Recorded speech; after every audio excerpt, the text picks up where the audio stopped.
Hello guys, it's me, and today we're gonna read Harry Potter and the Sorcerer's Stone, Chapter 5. And if you see, I'm in a completely new location. I feel like this is my bed. I'm on my bed right now, so I feel like it would just be much more comfortable to me. So let's get started. Chapter 5, Diagon Alley. Harry woke early the next morning. Although he could tell it was daylight, he kept his eyes shut tight. It was a dream, he told himself firmly. I dreamed a giant called Hagrid came to tell me I'm going to school for wizards. When I open my eyes, I'll be in my home in my cupboard. There was suddenly a loud tapping noise, and there was Aunt Petunia knocking on my door. Harry thought his heart sinking, but he still opened his eyes. It had been such a good dream. Tap, tap, tap. All right, Harry mumbled. I'll get up. He sat up and Hagrid's heavy coat fell off him. The hut was full of sunlight and storm was over. Hagrid himself was asleep on the collapsed sofa, and there was an owl tapping his claw on the window, a newspaper held in its beak. Harry scrambled to his feet, so happy he felt as though a large balloon was swelling inside him. He went straight to the window and jerked it open. The owl swooped and dropped the newspaper on top of Hagrid, who didn't wake up. The owl went then firmly onto the floor and began to attack Hagrid's coat. Don't do that, Harry tried to wave the owl out of the way, but it snapped its beak firmly at him and carried on scavenging the coat. Hagrid, said Harry loudly. There's an owl. Pay him. Hagrid grunned into the sofa. What? He wants paying for delivering the paper. Look in the pockets. Hagrid's coat seemed to be made of nothing but pockets. Bunches of keys, slug petals, balls of string, parchment humbugs, tea bags. Finally, Harry pulled out a handful of strange-looking coins. Give him 5 nuts, said Hagrid sleepily. Nuts? The little rosy ones. Harry counted out 5 little rosy coins, and the owl held out his leg so Harry could put the money into a small leather pouch. Tied it. Then he flew off through the open window. Hagrid yawned loudly, sat up, and stretched best by off. Harry, lots to do today. Got to get up to London and buy all your stuff for school. Harry was turning over the wizard coins and looking at them.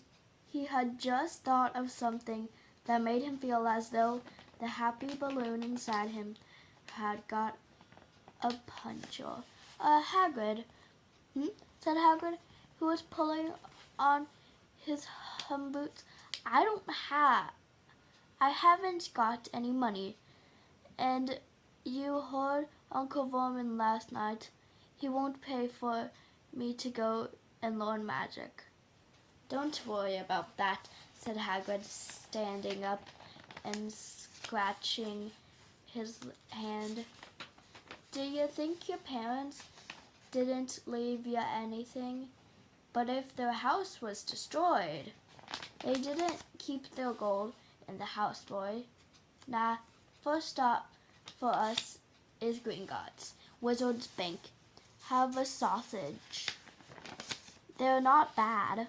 Cold, and I would have said to have a bite of your birthday cake. Neither. Wizards have banks. Just the one, Gringotts, run by goblins. Harry dropped the bite of sausage he was holding. Goblins? Yeah. So you'd be mad to try and rob it. I'll tell you that. Never mess with goblins, Harry. Gringotts is the safest place in the world for anything you want to keep safe. Except maybe Hogwarts. As a matter of fact, I gotta visit Gringotts anyway for Dumbledore. Hogwarts business. Hagrid drew himself up proudly. He usually gets me to do important stuff for him. Fetch ya getting things for what you getting things from Gringotts. Now he can trust me, see? Got anything? Come on then. Harry followed Hagrid out onto the rock. The sky was quite clear, and the sea glared into the sunlight. The boat Uncle Vernon had hired was still there, with a lot of water in the bottom of after the storm. How did you get here? Harry asked, looking around for another boat. Flew, said Hagrid. Flew? Yeah.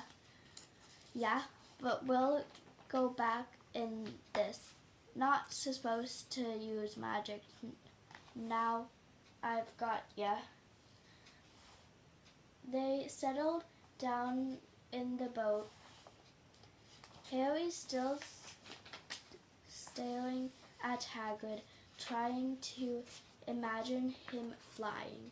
Seems a shame to row through, said Hagrid, giving Harry another of his sideways looks. If I was to speed things up a bit, would you mind not mentioning it at Hogwarts? Of course not, said Harry, eager to see more magic. Hagrid pulled out his pink umbrella again, tapping it twice on the side of the boat, and they sped off towards land. Why would you be mad to try and rob Gringotts? Harry asked. Spells, enchantments, said Hagrid, unfolding his new paper as he spoke. They saw those dragon's guards in high security vaults, and then you gotta find your way. Gringotts is hundreds of miles under London. See, deep under the underground.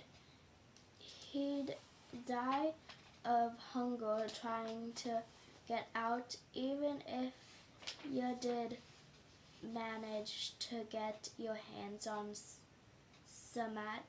Harry sat and thought about this while Hagrid read his newspaper, The Daily Prophet. Harry had learned from Uncle Vernon that people liked to be left alone while they did this, but it was very difficult. He'd never had so many questions in his life. Ministry of Magic, messing things up as usual, Hagrid muttered, turning the page. There's a Ministry of Magic, Harry asked before he could stop himself. Course, said Hagrid. You wanted Dumbledore from Ministry of Magic, but he's never left Hogwarts, so old Columnister Fridge got the job. Burglar, if even there was one, So he pelts Dumbledore with owls every morning asking for advice. But that was a Ministry of Magic too. Well, their main job is to keep it from the Muggles, that there's still witches and wizards up and down the country. Why? Why, blimey, Harry, everyone be wanting magic solutions to their problems. Nah, they're best left alone.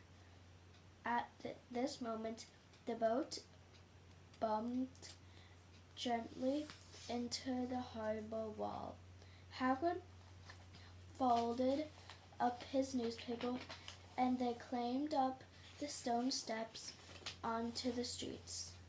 Passer-by started a lot at Hagrid as they walked through the little town to the station. Harry couldn't blame them. Not only has Hagrid twice as tall as anyone else, he kept pointing at perfectly ordinary things, like marking mentors and saying loudly, "See that, Harry? Things these muggles dream up." Eh? Hagrid and Harry painting a bit as he ran to keep up. But they say there are dragons at Gringotts. Well, so they say, said Hagrid, crinkly eyed like a dragon. You'd like one? Wanted one ever since I was a kid. Here we go. They had reached the station. There was a train to London in 5 minutes. Time.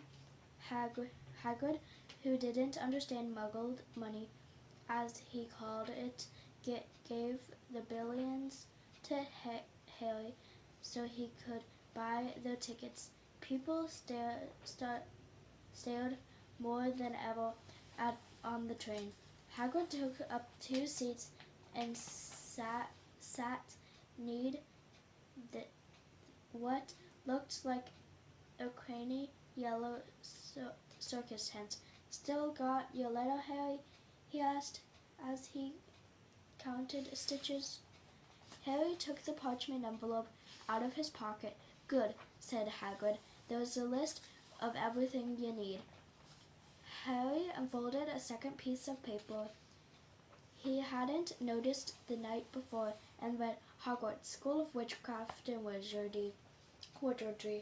Uniforms. First-year students will require 3 sets of plain work robes, black, 1 plain pointed hat, black, for day wear, 1 pair of poverty gloves, dragon hide or similar, 1 winter cloak, black, silver fastening. Please note that all piles clothes should carry name tags. Course books. All students should have a copy of each of the following. The Standard Books of Spells, Grade 1, by Magic Goosehawk. A History of Magic by Billidor Bagshot. Magical Theories by Albador Wolfing. A Beginner's Guide to Transforming by Erica Switch. 1000 Magical Herbs and Fungi by Phillida Spore.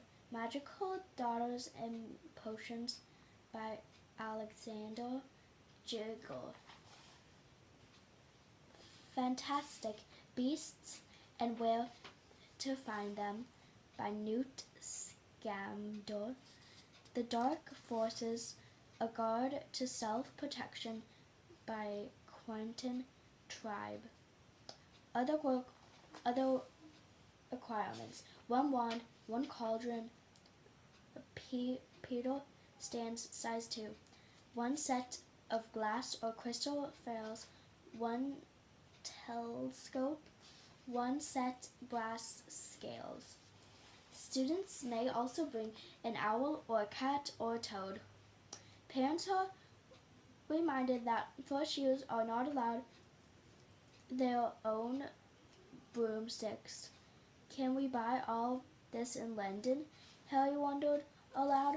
If if you know where to go, said Hagrid. Harry had never been to London before. Although Hagrid seemed to know where he was going, he was obviously not used to getting there in an ordinary way. He got stuck in a ticket barrier on the underground and complained loudly that his seats were too small and the train too slow. I didn't know how the Muggles managed without magic, he said as they climbed a broken-down elevator and led up to a bustling road lined with shops. Hagrid was a huge but particular and crowded easel. All Harry had to be was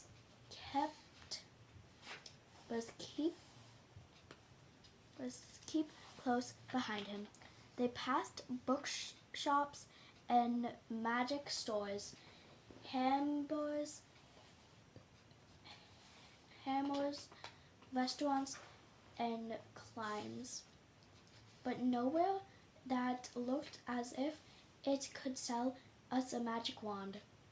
This was just an ordinary street full of ordinary people. Could there really be piles of wizards' gold berries miles beneath them? There was really shops that sold spellbooks and broomsticks. Might this not all be some huge joke that the Dursleys have cooked up? If Harry hadn't known that the Dursleys had no sense of humor, he might have thought so. Yet somehow, even though everything Hagrid had told him so far was unbelievable, Harry couldn't help trusting him. "This is it," said Hagrid, calling to a halt. "The Leaky Cauldron. It's a famous place." It was a tiny, grumbly-looked putt. If Hagrid didn't point it out, Harry wouldn't have noticed it was there. The people hurrying by didn't glance at it. Their eyes slid from the big bookshop on one by didn't glance at it. Their eyes slid from the big bookshop on one side to the record shop on the other, as if they couldn't see the Leaky Cauldron at all. In fact, Harry had the most peculiar feeling that only he and Hagrid could see it. Before he couldn't mention this, Hagrid was strayed him inside. For a famous place, it was very dark and shabby. A few old women were sitting in the corner drinking tiny glasses of sherry. One of them was smoking a long pipe. A little woman on the top hat was talking to the old Bartle, who was quite bald and looked like a toothless Voltor. The low buzz of chatter stopped when they walked in. Everyone seemed to know Hagrid. They waved and smiled at him, and the bartender reached for a glass, saying, "The usual Hagrid?" "Can't, Tom. I'm on Hogwarts business," said Hagrid, clapping his great hands at Harry's shoulder and making Harry's knees buckle. "Good Lord," said the butler, peeking at Harry. Can this be? The Leaky Cauldron has suddenly gone completely still and silent." "Bless my soul," whispered the old barber. Harry Potter, what a honor." He hurried out from behind the bar, rushing towards Harry, and seized his hand, tear in his eyes. "Welcome back, Mr. Potter. Welcome back." Harry didn't know what to say. Everyone was looking at him. The old woman with the pipe has puffed on it without realizing it had gone out. Hagrid was beaming.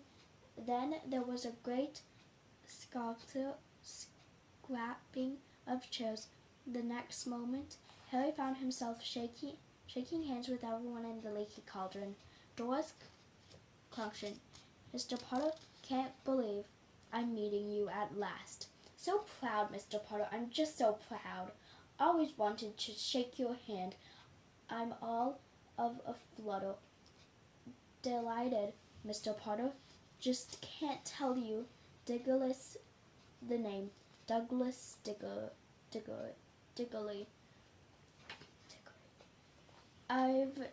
I've seen you before, said Harry, as Douglas Diggory top hat fell off in his excellent. You borrowed to me once in the shop. You borrowed to me once in the shop. He remembers, cried Douglas Diggory, looking around at everybody. Did you hear that? He remembers me. Harry shook hands again and again. Dorcas Cronkford kept coming back for more. A pale young man made his way forward very nervously.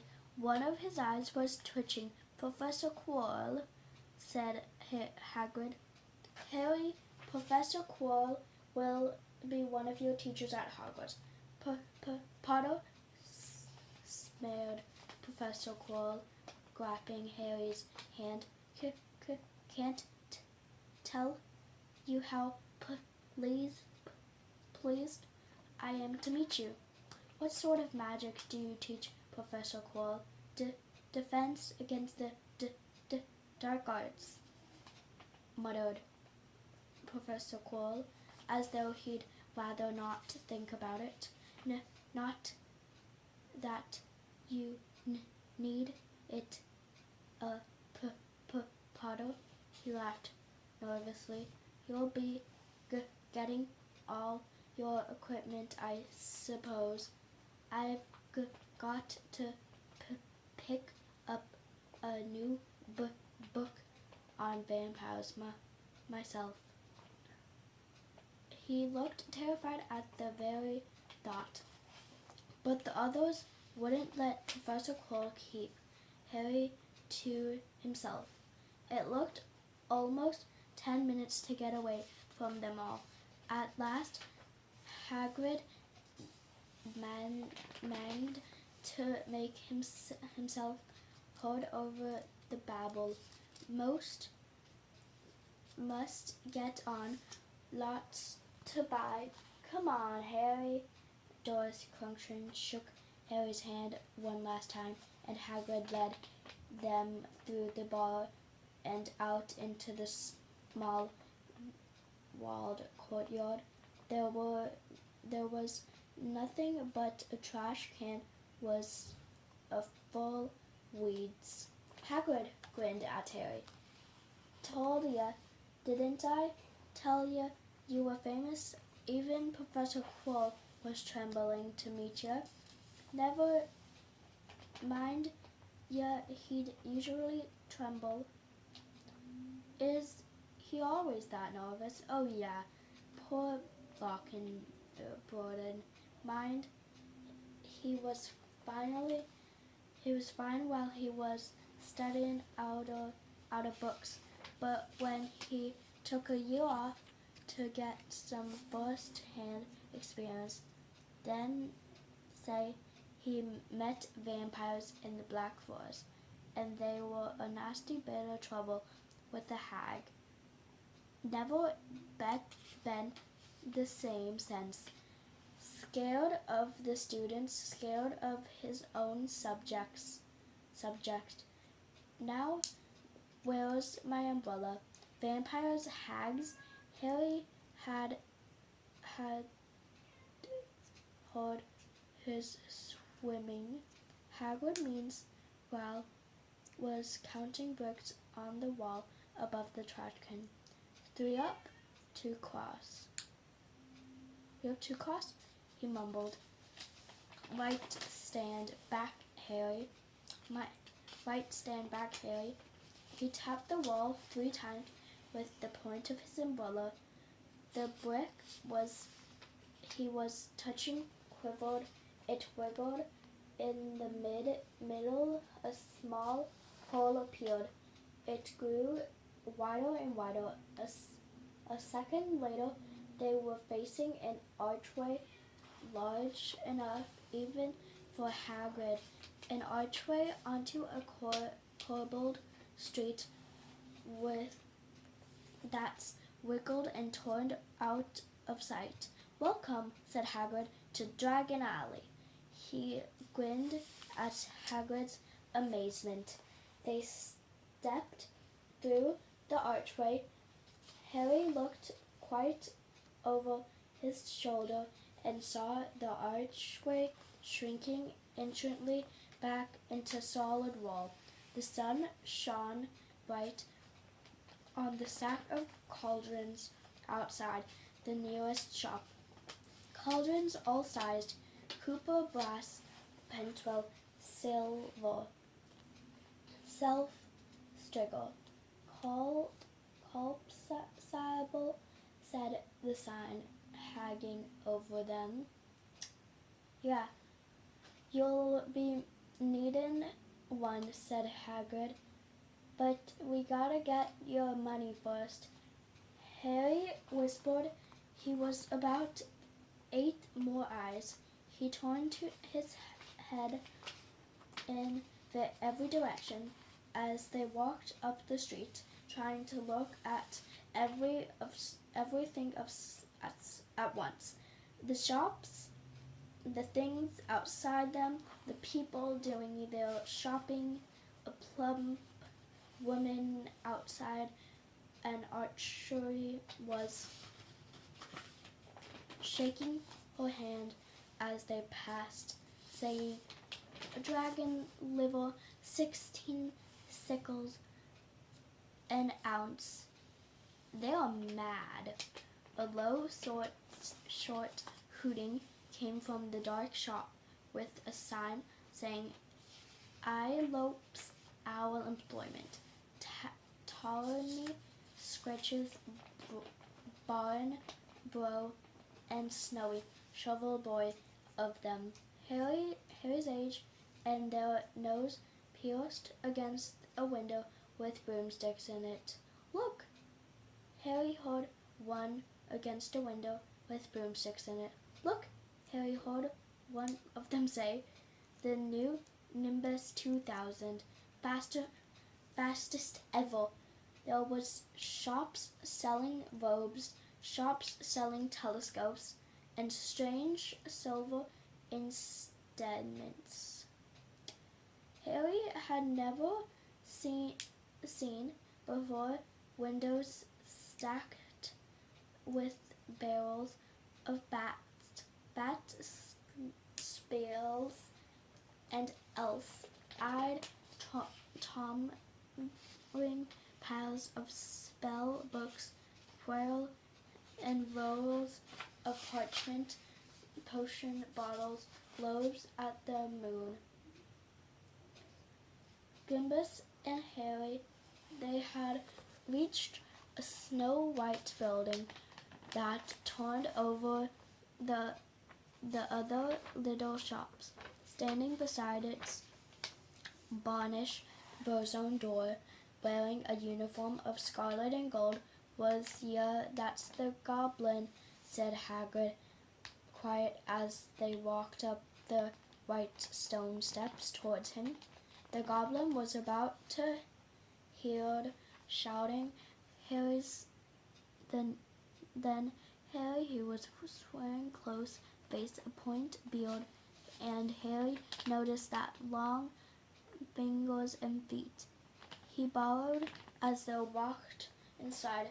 Now that they were facing a second pair of doors, silver this time. The word engraved upon them.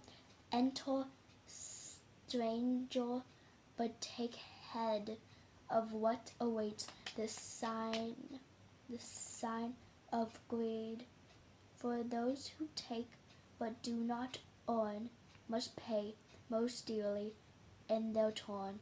So if we seek breath o'er floors, a treasure that was never yours, thief, you have been warned, beware, or find more than treasure there. Like I said, they'd be mad to try and rob it, said Hagrid. A pair of goblins borrowed them though. The silver door that they were in a vast marble hall. About 100 more goblins were sitting on high stools behind a large counter, scrambling in larger bases, coins, a brass scales, excellent precious stones, through eyeglasses. There were too many doors to count leading off the hall, and yet more goblins were showing people in and out of these. Hagrid and Harry made for the quarter. Morning, said Hagrid to a free goblin. We've come to take some money out of Mr. Harry Potter's safe. You have his key, sir.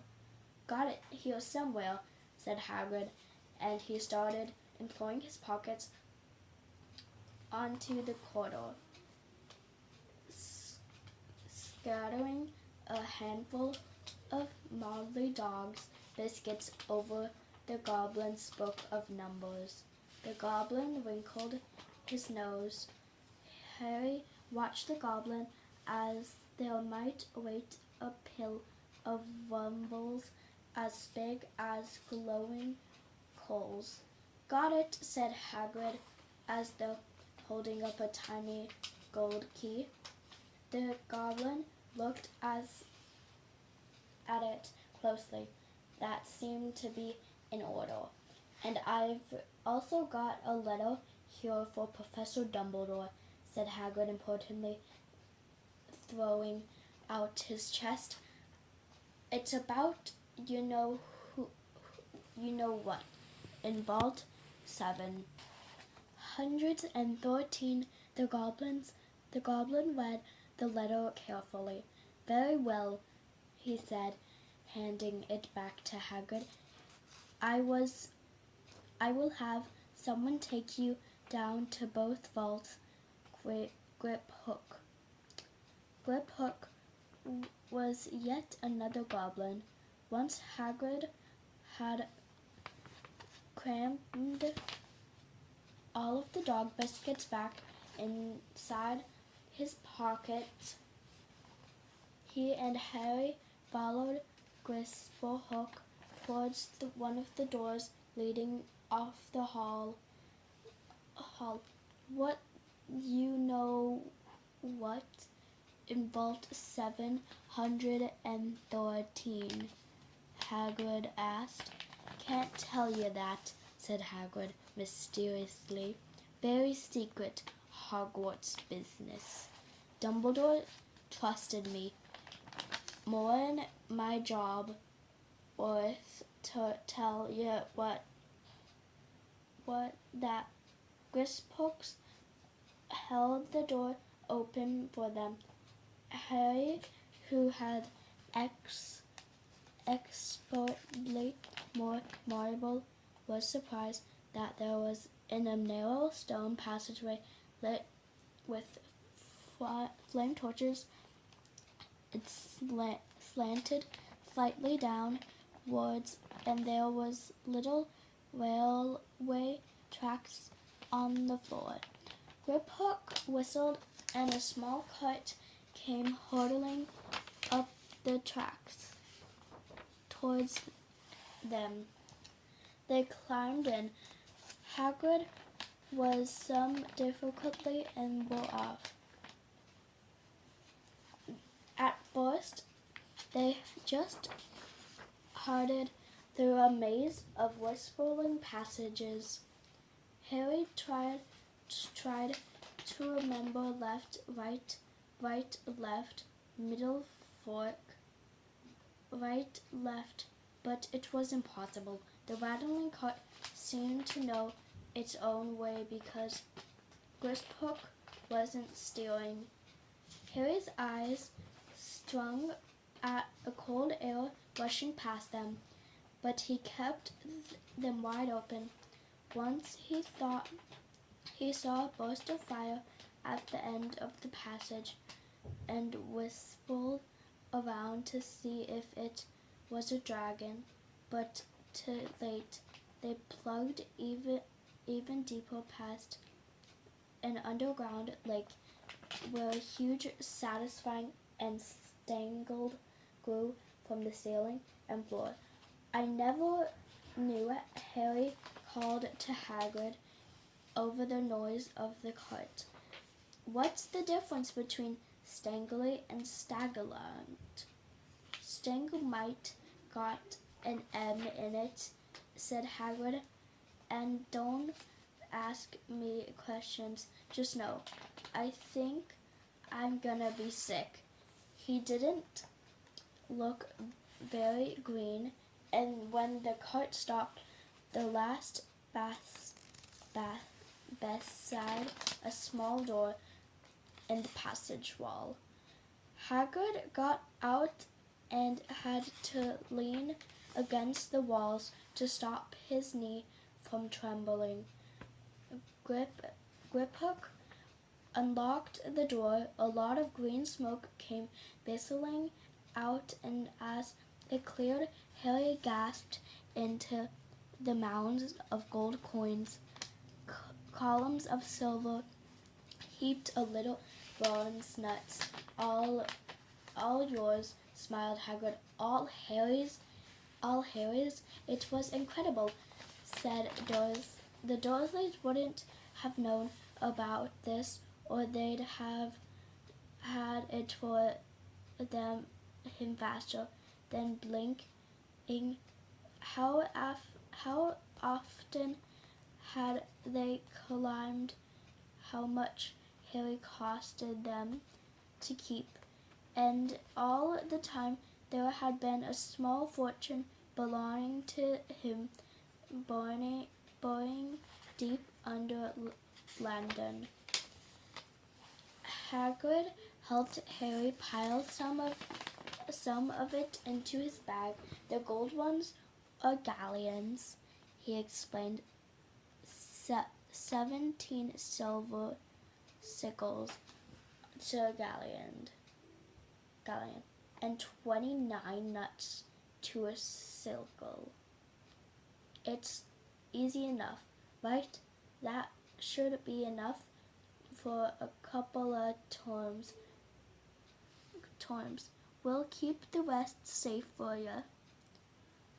He turned to Griphook, Vault 713. Now, please, we can go more slowly, one speed only, said Griphook.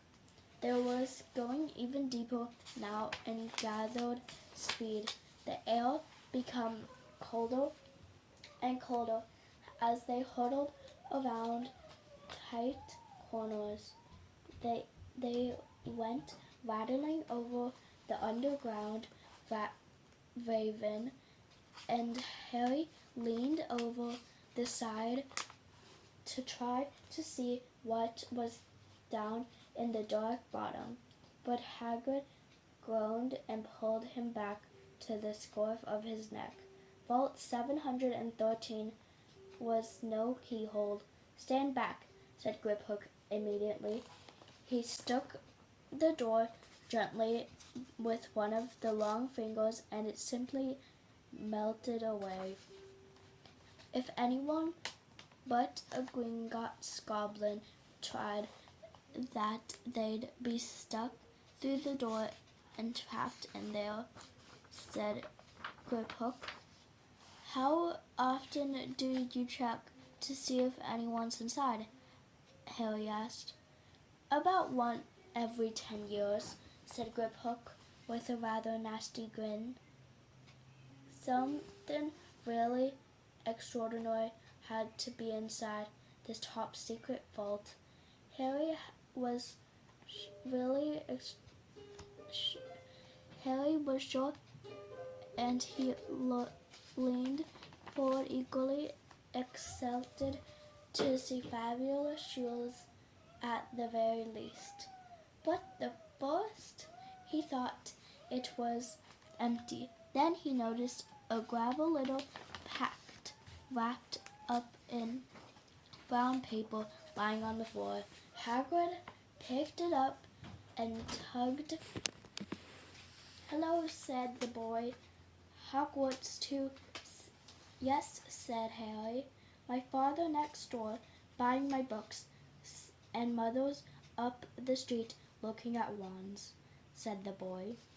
He had a boarded drawing street looked at wands, said the boy. He had a board racing brooms. I don't see why four shoes can't have their own.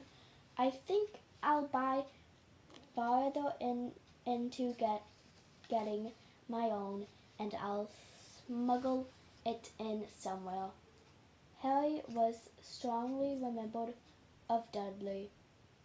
How have you got your own broom? The boy went on, said Harry. Play Quidditch at all? No, Harry said again, wondering what on earth Quidditch could be. I do. Father says it's a crime if I'm not picked to play for my house, and I must say I agree. Now that houses they'll be in yet. No, said Harry. No, said Harry, feeling more stupid in the minute. Well, no one really knows until they get there. Do they? But I know I'll be in Slytherin. All my family has been. Imagine being in Hufflepuff. I think I'd leave. Wanted you? Said Harry, wishing he could say something a bit more interesting. I say, look at that man, said the boy, shrugging, nodding towards the front of the window. Hagrid was standing there, grinning at Harry and pointing at two large ice cream cones to show he couldn't come in. That's Hagrid, said Harry, pleased to know something the boy didn't. He works at Hogwarts. Oh, said the boy, I've heard of him. He's a sort of sergeant, isn't he? He's the gamekeeper, said Harry. He was liking the boy less and less every second. Yes, exactly. I heard he's a sort every magic and ends up setting fire on his bed. I think it's brilliant, said Harry coldly. Do you? Said the boy with a slight sneer. Why is he think you are your parents? They're dead, said Harry surely. He didn't feel much like going into the mortar with this boy. Oh, sorry, said the other, not surely knowing at all. But they were all kind, weren't they? They were a witch and wizards, if that's what you mean. I really don't think they should let the other sort in, do you? They're just not the same. They've never been brought up to know our ways. Some of them have never even heard of Hogwarts until they got the letter. Imagine. I think they should keep it in the old wizarding family. What's your surname anyway? But before Harry could answer, Madmick said that you're done, my dear, said Harry. And Harry, who not sure for an exceptionally to stop talking to the boy, hopping down from the footsteps. Well, let's see. Or at Hogwarts, I suppose, said the drawing boy. Harry was rather quiet as he ate his ice cream.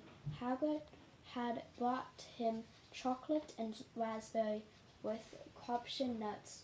What's up? What's up? Said Hagrid. Nothing. Harry lied. That stopped to buy parchments and quills. Harry cheered up a bit when he found a bottle of ink that changed color as you wrote. When they had left the shop, he said, Harry, what's Quidditch? Limbly, Harry. I keep forgetting how little you know. Not knowing about Quidditch don't make me feel worse, said Harry.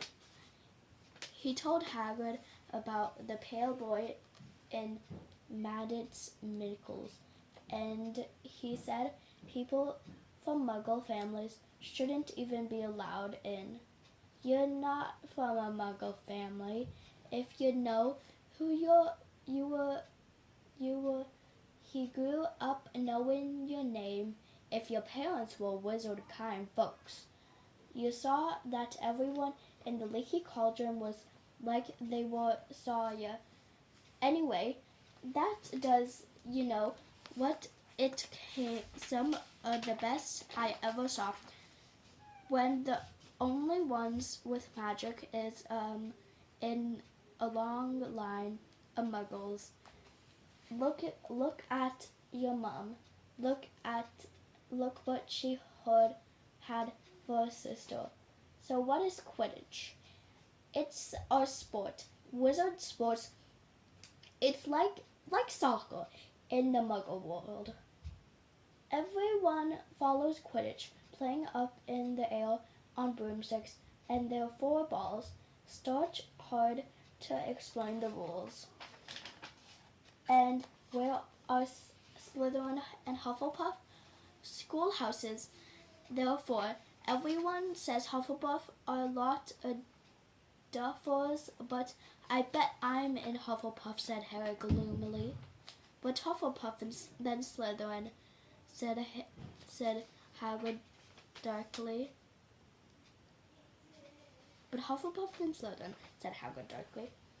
There was not a single witch or wizard who went bad who wasn't in Slytherin. You know who was you know who was at Hogwarts years and years ago, said Hagrid.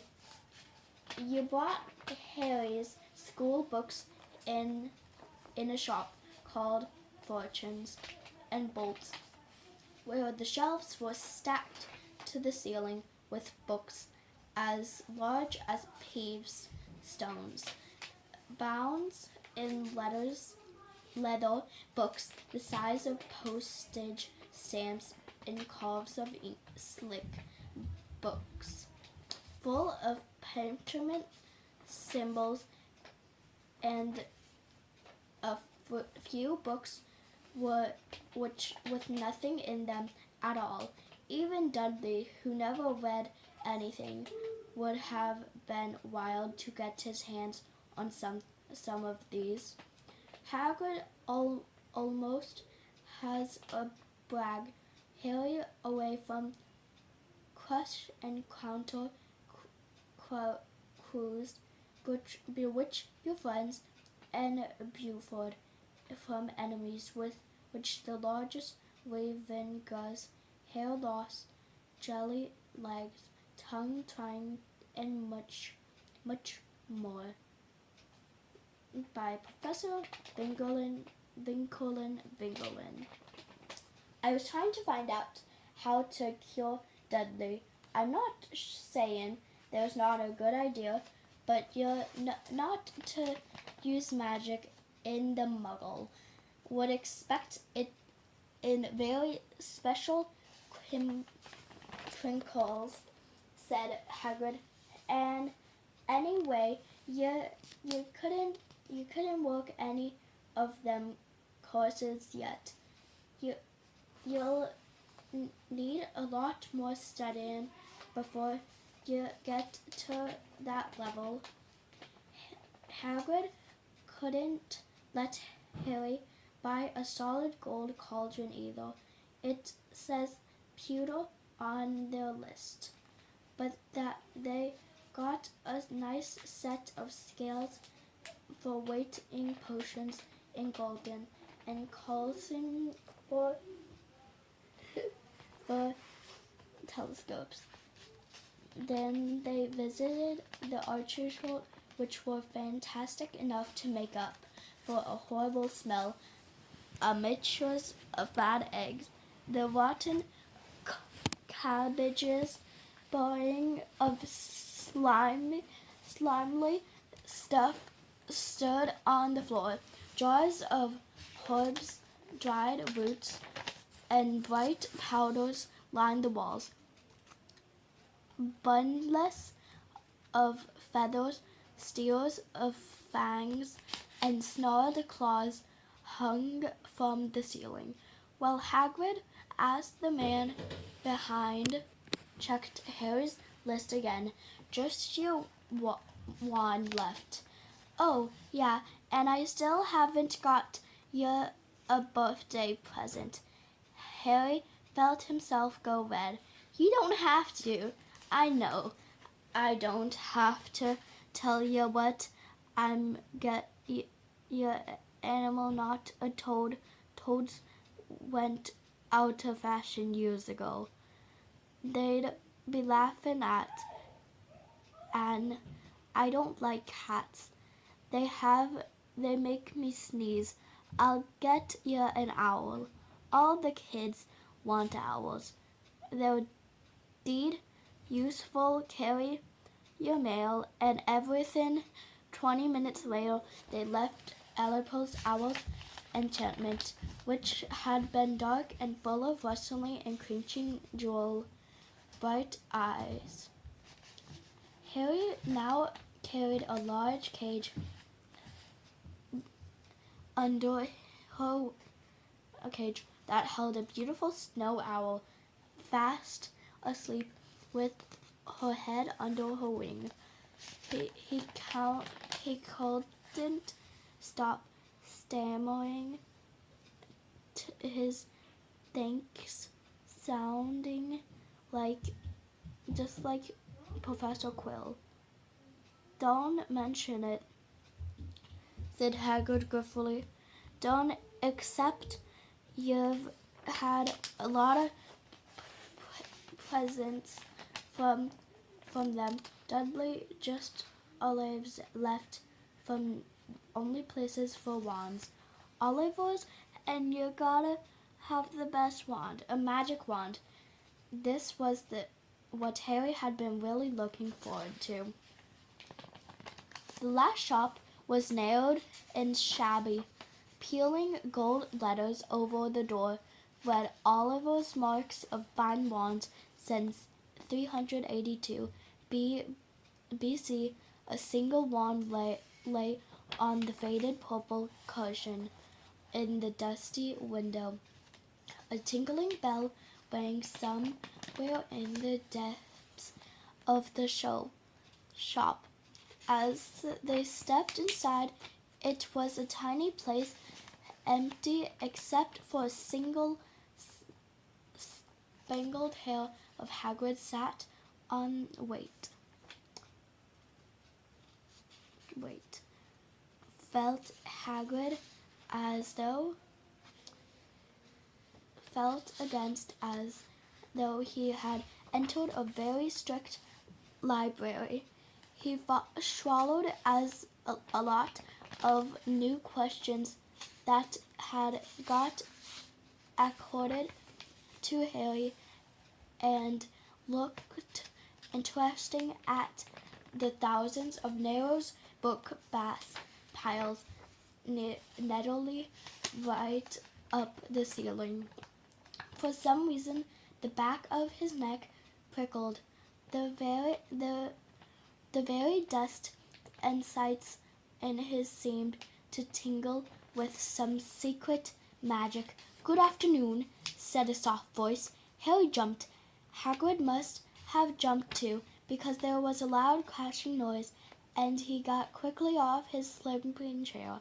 An old man was standing before them, his wide, pale eyes shining like moon through the glooms of his shop.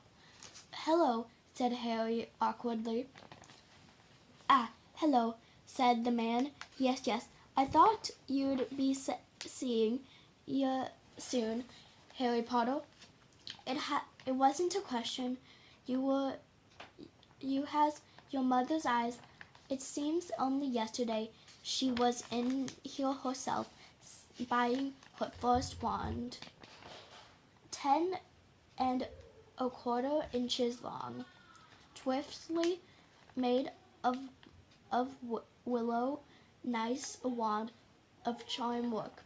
Mr. Ollivander moved closer to Harry. Harry wished he would blink. These silver eyes were a bit creepy.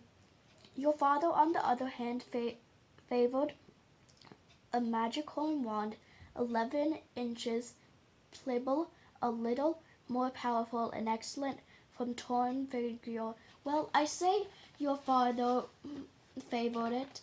It's really the wand that shows the wizard, of course. Mr. Ollivander came so close that he and Harry were almost nose to nose.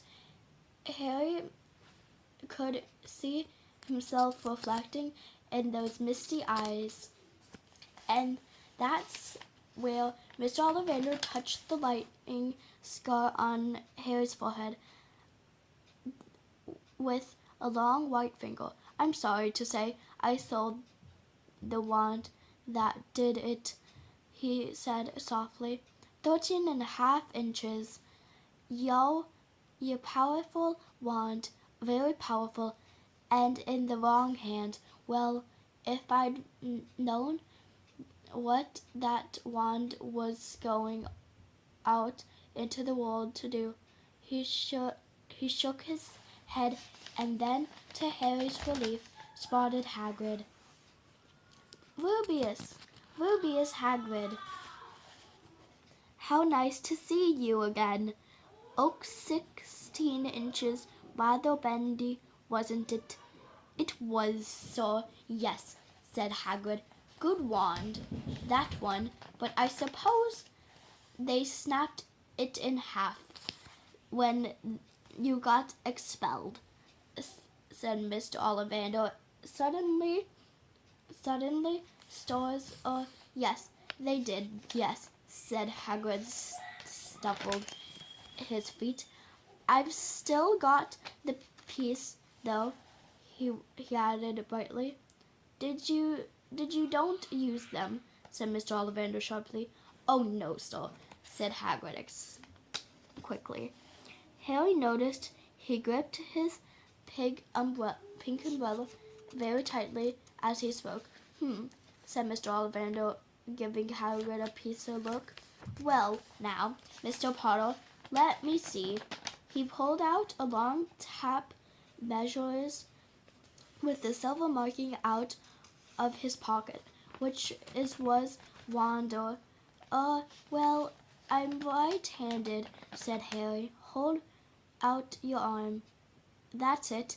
He measured Harry from shoulder to finger, then wrist to elbow, shouldn't to floor, shoulder to floor, knee to armpit, and right and round his hand as he measured.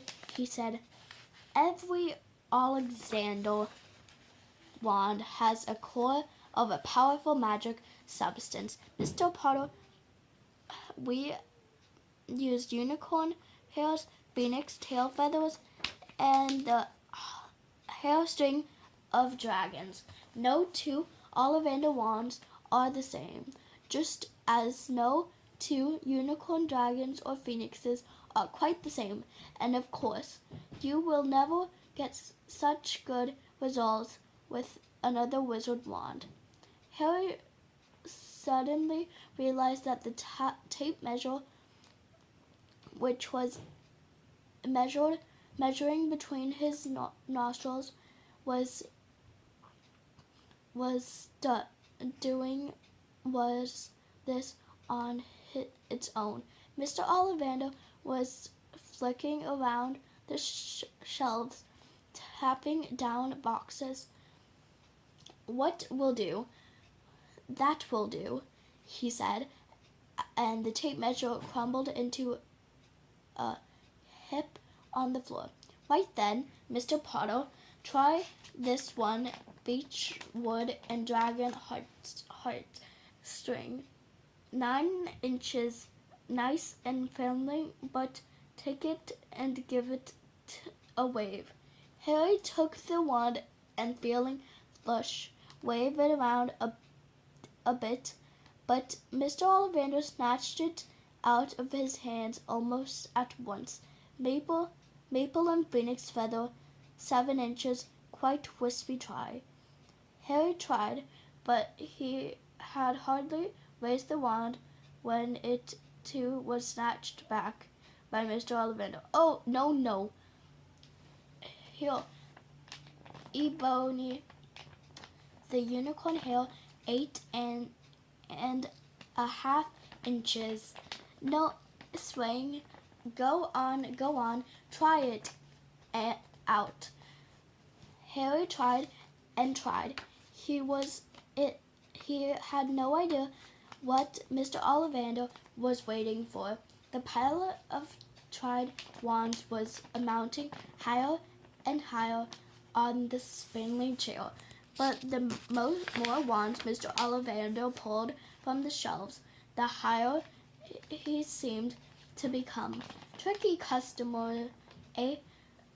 Not to worry. We'll find the perfect match here somewhere.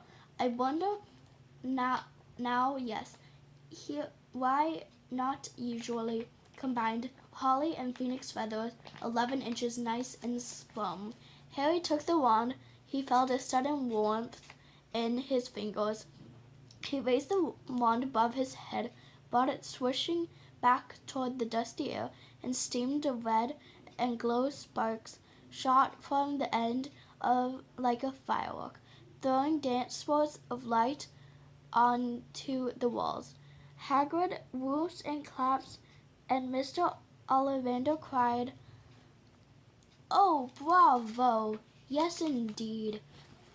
Oh, very good. Well. How curious. How very curious." He put Harry's wand back into its box and wrapped it in brown paper, still muttering, "Curious. Sorry," said Hagrid, "but what's curious?" Mr. Ollivander fixed Harry with his pale stare. "I remember every wand I've ever sold, Mr. Potter, every single wand. It so happened that the phoenix was whose tail feather it is in your wand gave another feather. Just one other. It is very curious indeed that you should be destined for this wand, when its brother, White's brother, gave you that scar." Harry swallowed. "Yes, 13.5 inches. View curious indeed. How those things happened. The wand chose the wizard. Remember, I think you must expect great things from you, said Mr. Potter. After all, he who must not be named did great things. Terrible, yes, but great. Harry shriveled. He couldn't sure he liked Mr. Ollivander too much. He paid 7 gold goblins for his wand, and Mr. Ollivander borrowed from his shop. The late afternoon sun hung low in the sky as Harry and Hagrid made their way back down Diagon Alley.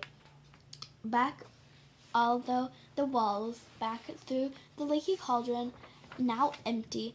Harry didn't speak at all as they walked down the road. He didn't even notice how much people were gawking at them at the underground London as they were with all their funny shaped packages, which the snowy owl asleep in its cage on Harry's lap. Packages with the snowy owl asleep in its cage on Harry's lap. Up another elevator out into Pension Station. Harry only realized they were when Hagrid tapped onto the shoulder. Got time for a bite to eat before the train leaves, he said. He brought Harry a hamburger, and they sat down to plates stairs to eat them. Harry kept looking around, everything else so strange somehow. You all right, Harry? Yeah, very quiet, said Hagrid. Harry hasn't sure he couldn't explain. He just had the best birthday of his life, and yet he chewed his hamburger trying to find the word. Everyone thinks I'm special, he said at last. All those people in the leaky cauldron, Professor Quirrell, Mr. Ollivander, but I don't know anything about magic at all. How can they expect great things? I'm famous, and I can't even remember what I'm famous for. I don't think they happened with the night my parents died. Hagrid leaned across the table behind the wild boar and eyes brown. He wore a very kind smile. Do you worry, Harry? Do you know? Fast enough. Everyone stares at the beginning at Hogwarts. They'll be just fine. Just be yourself. I know it's hard. You've got singled out, and that's always hard. But you'll have a great time at Hogwarts. I did. Still do matter of fact. Hagrid helped Harry on the train that wouldn't take him back to the Dursleys, then handed him an envelope. You trickled to Hogwarts, he said. 1st of September, King's Cross. It's all on your ticket. Any problems with the Dursleys, send me a letter with your owl. She'll know where to find me. So, see you soon. The train pulled out to the station. Harry wanted to watch Hagrid until he was out of sight, rose from seats and pressed into noises again. So that's chapter 5. I know it was very, very long. Next time, I hope chapter 6 to 7 will be less. It won't. Okay, so bye guys. See ya in my next video.